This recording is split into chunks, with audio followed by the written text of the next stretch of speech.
छोटरू बड़ समस्त रोग हो मूलरू शेष। प्रतिदिन जदि आपण पीबे एही पानी ताहले एहार फायदा जानी आपण आश्चर्य होइजिबे। बंधुगण, सुस्थ जीवन किए बा चाहि न थाए। जदि सुस्थ जीवन चाहती तेबे प्रतिदिन सकाळु उठी संध्यव्य लुण पानी रे मिसाई निहाती पियंतु। एही लुण को पानी रे मिसाई पीवा द्वारा ब्लड सुगर, मोटापण, ब्लड प्रेशर आदि रोगरू मुक्ति मिली थाए। साथी रे एहा आपनको अनेक घातक रोगरू मध्य बंचाई थाए। आपण को पानी रे केवल संध्यव्य लुण ही मिसाई पीवा को हेबो। रोसई घरे थिबा साधा लुण मिसाई पियंतु नहीं। 80 रु अधिक खनिज पदार्थ संध्यव्य लुणरू मिली थाए, जहाँ शरीर पाई बहुत अधिक लाभदायक अटे।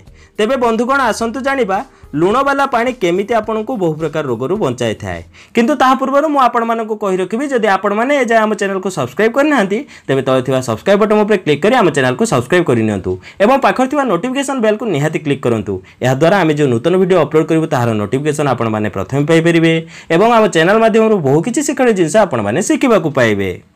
प्रथमे जानतु एहाको बनेइबे किपरि।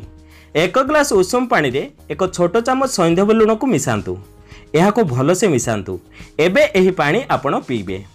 एबे जानिबा लुण वाला पानी पीबार चमत्कारी फायदा विषय रे। लुण वाला पानी पीबा द्वारा त्वचा संबंधित समस्त समस्या दूर होइथाए। एक्जिमा भली त्वचा समस्या मध्य दूर होई जाए। लुण पानी रे क्रोमिया रही थाए, जहाँ त्वचा संबंधित समस्त समस्या सह लड़ी थाए। लुण वाला पानी आम पाचन तंत्र को ठीक रखिबारे सहाय्य करिथाए। पेटरे प्राकृतिक लुण हाइड्रोक्लोरिक एसिड एवं प्रोटीन को हजम करिबारे एंजाइम को उत्तेजित करिथाए। एहा द्वारा खाइथिबा भोजन भलसे पाचन होई जाए। एहा छड़ा एहा लिवर एंजाइम को उत्तेजित करिबारे सहाय्य करिथाए, जहा द्वारा खाद्य हजम करिबारे सहज होइथाए। लुण पानी रे खनिज पदार्थ अधिक थिबा कारणरू एहा एंटीबैक्टेरियल काम करिथाए। एहा आम शरीर को भयंकर बैक्टेरिया रे रक्षा करिथाए एवं आम शरीर को डिटॉक्स भी करिथाए। बोध हुए आपण जानिथिबे आम शरीर आम हाड़रू कैल्शियम टाणी थाए, जहा द्वारा आम हाड़ दुर्बल हेबाकू लागि थाए। लुण वाला पानी पीवा द्वारा आम हाड़ को शक्ति मिली थाए, कारण एथिरे कैल्शियम बहुत अधिक मात्रा रे मिली थाए। निद न आसीबा समस्या आजिकली बहुत लोकंक मध्यरे देखिबाकू मिलुछि।